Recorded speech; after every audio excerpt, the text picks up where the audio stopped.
Let this be a cautionary tale, ladies and gentlemen. Now I'm going to go in the order of how things happen. So I'm a lash tech based out of Northeast Ohio. I made a very detailed video on one of my lash sessions, and Fago Model Agency posted under this video. Now to save time, I'm not going to read everything, so y'all pause to read. Before I responded, I wanted to go to their page and see what they were about. I clicked on the link first, then I clicked on the email, then I clicked on the Instagram. So I looked at all of that. I hit all of the links under their website. What I seen was very generic, very basic. I mean, my website is built up more than this. I take note of the Jet Rag RA, that name, and that will be important later in the story. I went back to the TikTok page, then I clicked on the email link, and this is what I got. Now, I do take note because I'm thinking most professional companies use their business name and their email address, and I didn't see that here. The next thing I did was Google this business name, and this is all I came up with. What I thought about was that the business link that's on their TikTok, that did not show up in the Google search. It only showed that they had a TikTok and Instagram account, and they got a good following. Well, not good, but, they got a following. I just assumed they may be a small business, so I was like, let me interact with them to see what's going on. Now, the gist of this is that they wanted to schedule appointments for 9 of their models to be lashed in my lash studio. Now, in the midst of going through prices and what they want and when and, setting the schedule, a couple of red flags came out. Little bitty red flags, nothing that like just set out alarm bells. It was just things that I kind of took note of, like, that's weird. Like here, I tell them to go to my booking site and schedule them in. And they wanted me to book with them here, like in the TikTok app, and put their details in there manually. So I thought that was weird, but I'm like, okay, whatever. Another thing I picked up on was spelling and grammar errors. I would be glad if you can adjust the booking option here with us and you can input our details manually for us. So I'm like, are we dealing with a foreign entity, like somebody who doesn't understand the English language well enough and they just they reread? Now on this slide, I wanted to know where they were at. Like, are y'all coming to my studio? Because I don't really travel. They responded saying, yes, of course, we're in the Northeast Ohio area. Here comes the flattery. Oh, I like your videos. Your lashes are beautiful. But what I wanted to do was add them into the Booksy app.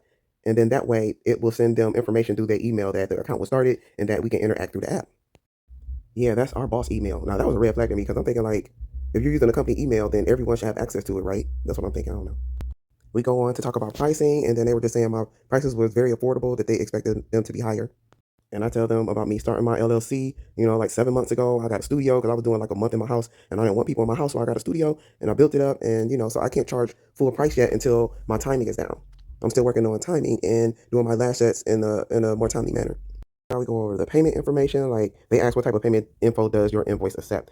And I kind of thought like, that's not really how you use the word invoice, but whatever. Now, another little red flag was like, they don't accept these forms of payment, like the regular forms of payment. And so they want to send a certified check. So I'm like, what? That's kind of archaic, but okay. So they wanted my business address, which I provided to them. I mean, that's public information.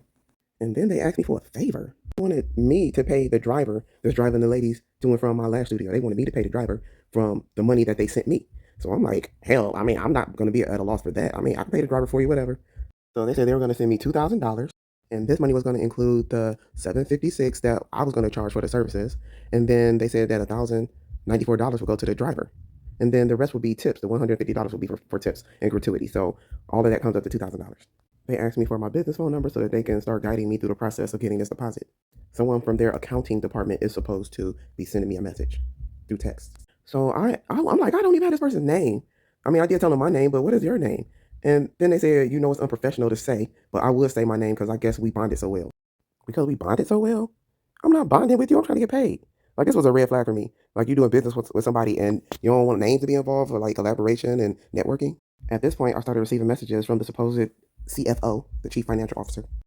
I think I was just so excited to be getting a payment up front and I'll be able to start these services. I was just thinking about how busy I was going to be those 2 days, making my money, doing lashes and practicing and stuff. So anyway, they emailed me a check. I printed it out, took a picture of it on my phone, did a deposit through my mobile banking app, and then I sent them a receipt showing them, like an official receipt from my booking app, showing them that, the payment was made in full. Now back to this email, one thing that I found very suspicious is that the email was from Ugly Dude at an AOL account. Like, who uses AOL? I'm like, what the hell?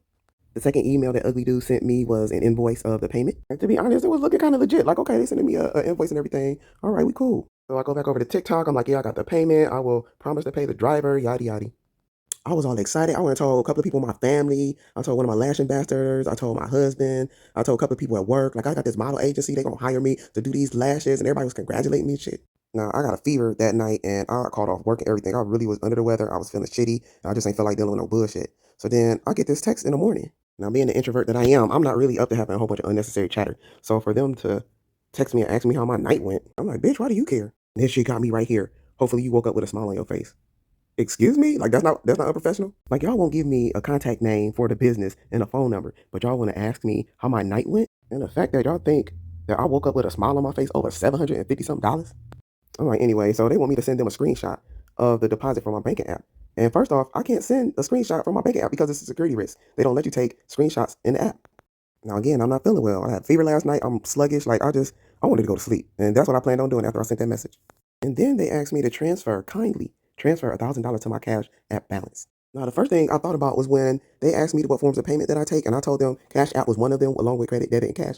They said they couldn't do it. So that to me is weird. Like, what the fuck is y'all doing?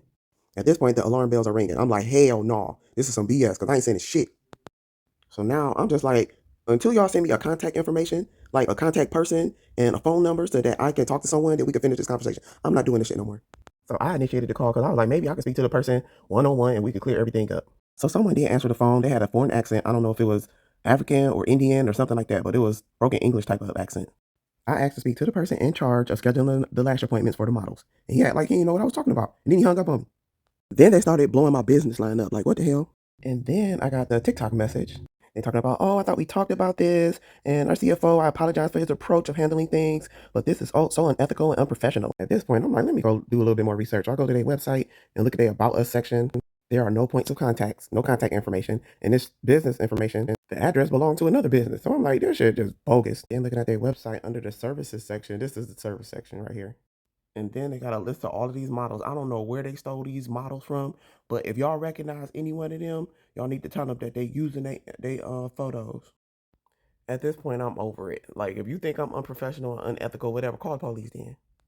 Then they want to complain after they done wasted all my damn time talking about this how my studio do. Yup, exactly. You got it. But I guess calling the police is succumbing to ignorance. All I know is I'm not sending $1,000, so I'm like, bye suckers.